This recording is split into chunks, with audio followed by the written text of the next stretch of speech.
Selamat pagi, siang, dan malam semuanya. Perkenalkan nama saya Kristen Oktaviana dari jurusan Ilmu Kelautan angkatan 2022 dengan ujung NIM 016. Di sini saya akan sedikit mengulas kembali mengenai praktikum Big Data. Materi yang akan saya ulas pada hari ini, pada praktikum Big Data ini, itu adalah pengenalan dan penginstalan Jupyter Python, yang dimana Python sendiri merupakan salah satu bahasa pemrograman yang gratis dan termasuk mudah dibaca, sehingga dapat diakses dan dipelajari oleh orang-orang yang baru mengenal pemrograman. Dalam konteks geospasial, eh, Python sangat membantu kita karena terdapat banyak built-in tools dan libraries yang dapat membantu untuk mengolah, menganalisis, dan memvisualisasikan informasi spasial secara efektif. Namun, Python sendiri itu memiliki kekurangan yang dimana tidak memiliki user-friendly interface, yang dimana harus mempelajari bahasa pemrograman Python kecepatan eksekusi yang relatif lebih lambat dibanding bahasa pemrograman yang lain, yang dimana juga penggunaan memori lebih banyak karena bersifat dinamis dan pengumpulan sampah otomatis. Selain itu, Python juga memiliki kelebihan yang dimana hanya dia memiliki flexibility yang bagus, automatization, dan big data, integration with machine learning and deep learning. Python juga bersifat open source dan community support. Sedangkan untuk Jupyter Notebook, itu merupakan aplikasi web open source yang digunakan untuk membuat dan membagi dokumen yang berisi kode langsung, persamaan visualisasi, dan teks narasi. Yang dimana pada Jupyter Python itu juga terdapat beberapa fitur dan manfaat. Di antara lain, yang pertama itu adalah komputasi yang interaktif. Yang dimana pada komputasi interaktif ini dapat menjalankan kode dalam potongan kecil atau sel dan melihat hasilnya secara langsung. Lalu yang kedua ada berbagai bahasa atau kernel. Meskipun Python adalah bahasa yang paling umum digunakan, Jupyter Notebook mendukung berbagai bahasa lain kernel seperti R, Julia, Scala, dan lainnya. Lalu yang ketiga ada output yang kaya. Jupyter Notebook dapat menampilkan tidak hanya output teks, tetapi juga tabel berformat, plot, gambar, bahkan widget interaktif. Lalu yang keempat itu ada teks naratif yang dimana merupakan markdown yang berarti dapat menyelingi kode dengan teks penjelasan menggunakan sel markdown sehingga memungkinkan untuk membuat narasi yang jelas, menarik, dan serta mudah dipahami. Lalu yang kelima, memiliki kelebihan yaitu dapat berbagi. Notebook Jupyter dapat dengan mudah dibagikan dan dikolaborasikan, menjadikannya alat yang berharga untuk proyek tim. Lalu yang terakhir, itu ada ekstensibilitas, yang dimana Jupyter Notebook itu dapat diperluas dengan berbagai plugins dan ekstensi untuk meningkatkan fungsinya. Selain itu juga ada pengganti dari Jupyter, yaitu dapat menggunakan Google Colab, yang dimana Google Colab itu adalah clouds yang gratis yang memungkinkan dapat menulis dengan menjalankan kode Python melalui browser web. Mungkin lanjut saja kita ke penginstalan Jupyter Notebook. Yang pertama-tama buka aplikasi Chrome.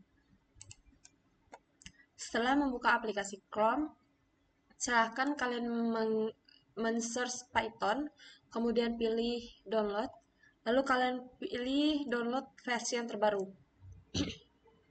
Di sini saya mendownload Python 3.13.2 ini. Setelah selesai penginstalan, kita ke search, kemudian klik command prompt. Klik sekali. Nah, setelah muncul seperti ini, kalian bisa klik CMS, enter, lalu bisa klik Python -m pip install Jupyter. Nah, setelah mengetik seperti ini, sebelum di enter, pastikan bahwa kalian sudah menginstal Python yang tadi udah di download, karena kalau belum, dia tidak akan menjalankan perintah yang diberikan. Jadi karena saya sudah mengunduh Python, saya klik enter. Setelah itu kalian buka CMD, caranya dengan menekan Windows plus R. Nah, lalu kalian klik CMD, kalian klik OK. Maka akan muncul seperti ini. Nanti kemudian pada bagian atas kalian ketik pip install notebook. Nah, setelah kalian ketik install notebook, kalian klik enter. Kemudian kalian tunggu hingga hasil dari penginstalannya selesai. Nah, seperti ini.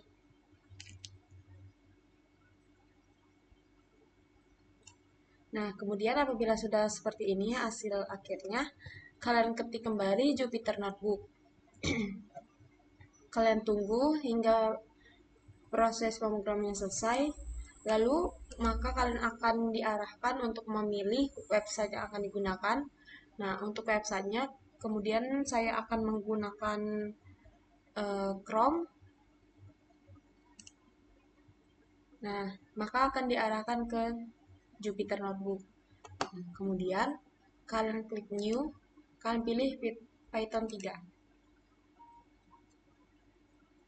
Setelah itu tunggu. Nah, maka hasil akan keluar seperti ini. Nah, setelah seperti ini adalah tampilan Jupyter Notebook yang dimana pada bagian ini akan diisi dengan beberapa kode yang kemudian akan dijalankan oleh Jupyter Notebook. Nah, kemudian ada beberapa komponen yang akan kita unduh, yaitu ada Matplotlib, Pandas, Seaborn, dan juga Google Engine. Kemudian untuk misalnya sendiri itu kita akan gunakan command prompt.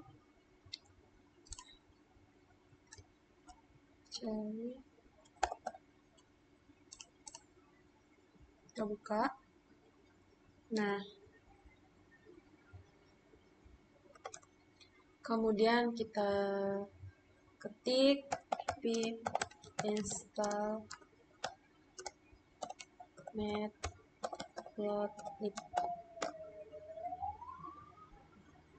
dan klik enter. Kemudian tunggu hingga hasil dari install matplotlibnya selesai.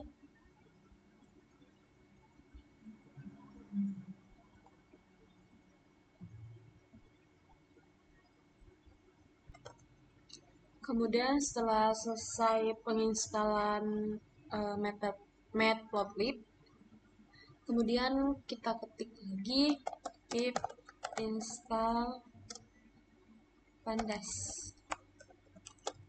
lalu klik enter.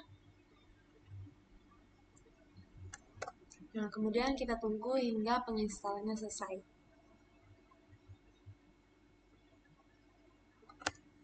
Kemudian setelah selesai penginstalan pandas, kita lanjutkan dengan pip install Seaborn. Nah, lalu klik enter. Kita tunggu hingga selesai.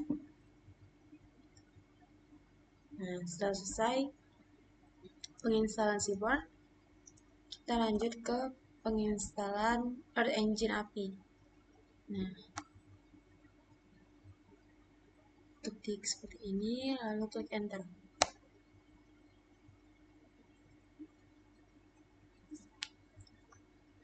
Kita tunggu hingga penghasilannya selesai.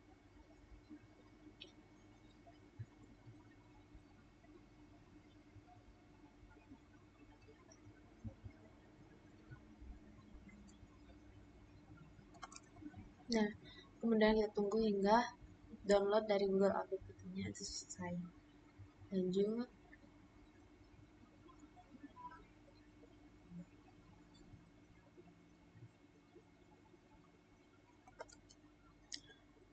Yang pertama-tama, setelah melakukan penginstalan untuk Matplotlib, Pandas, Seaborn, dan juga Earth Engine, kita kembali ke Jupyter Notebook. Lalu untuk kodenya, itu kita dapat menggunakan website ChatGPT, yang dimana kita dapat meminta ChatGPT untuk melakukan atau memberikan kode yang kita instruksikan. Seperti contoh di sini, saya meminta ChatGPT untuk memberikan contoh kode Jupyter untuk penggunaan Matplotlib. Nah, kemudian kode yang sudah diberikan oleh ChatGPT ini akan saya masukkan ke Jupyter Notebook. Kemudian saya lakukan Ctrl V. Nah, apabila sudah seperti ini, kita klik Run. Nah, maka hasilnya akan muncul seperti ini. Ini adalah hasil dari penggunaan Matplotlib. Kemudian saya akan meminta ChatGPT untuk memberikan kode contoh untuk penggunaan Pandas.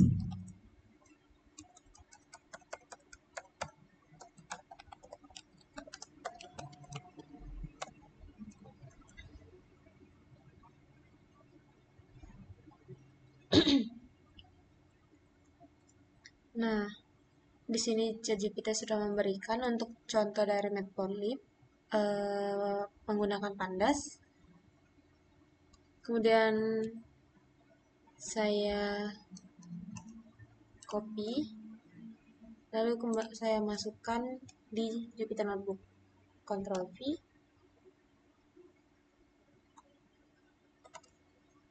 Kemudian saya lakukan Run. Nah, untuk Pandas itu dia menampilkan untuk data-data sesuai keterangan. Nah, seperti ini. Ini hasil dari kodenya. Kemudian saya akan mencontohkan penggunaan pada Seaborn.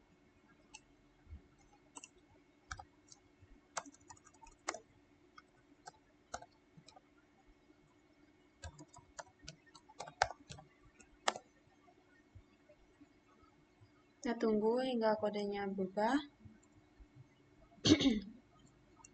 Nah, kita copy lagi.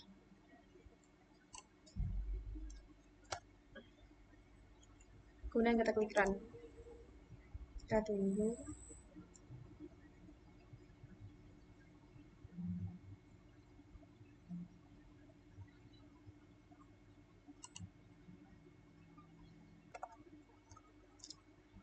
Kemudian untuk Seaborn itu setelah dimasukkan, maka hasilnya seperti ini.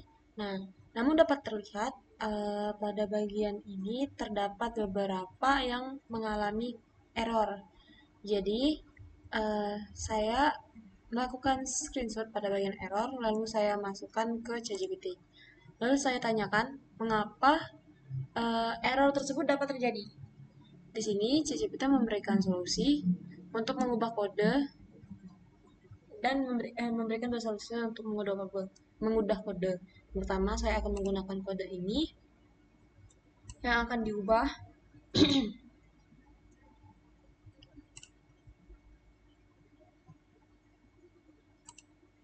pada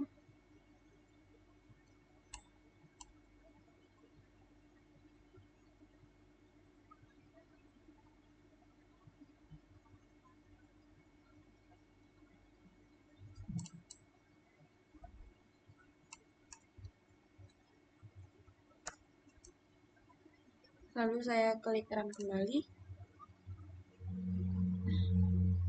Maka hasil yang diberikan akan seperti ini. Lalu bagaimana jika kita coba yang selanjutnya? Kita coba menggunakan yang kode selanjutnya. Di sini saya ubah. Kemudian kalau saya klik run kembali, pada bagian ini dia mengalami beberapa error. Jadi saya akan menggunakan kode yang pertama.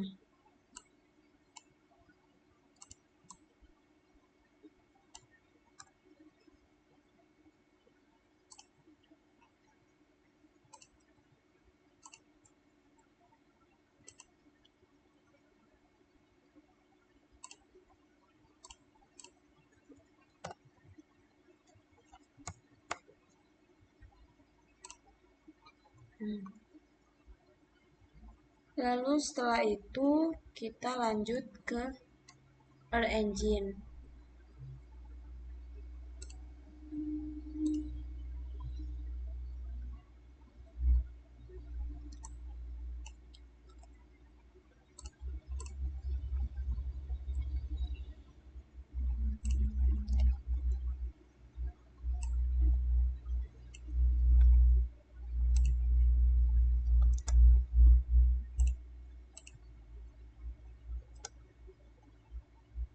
Nah, kita lanjut ke Earth Engine API. Lanjut kita tanyakan pada ChatGPT.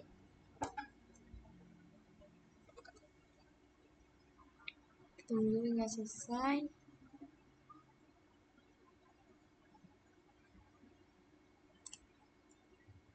Kita copy kodenya, lalu kita masukkan.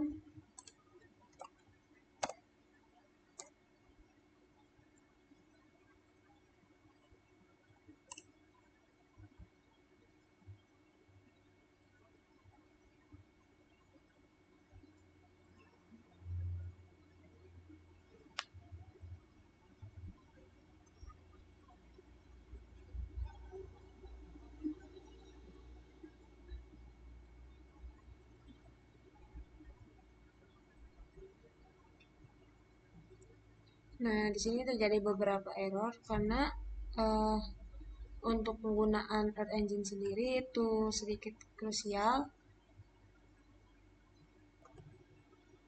Nah, kemudian setelah saya perbaiki pada bagian Earth Engine ini, kemudian saya diarahkan untuk melakukan penyesuaian dengan Google Earth Engine. Lalu sudah saya masukkan, klik run.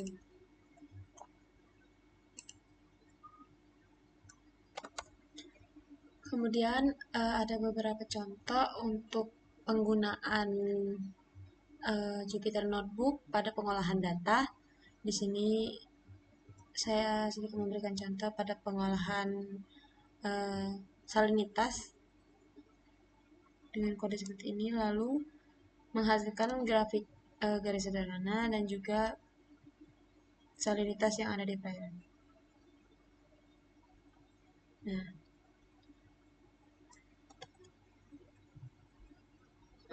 mungkin mungkin sampai di sini penjelasan saya mengenai praktikum. Sedikit ingin menambahkan untuk penambahan komponen apabila akan ditambahkan seperti GeoPandas ataupun yang lainnya, itu bisa kalian install terlebih dahulu dengan menggunakan command prompt.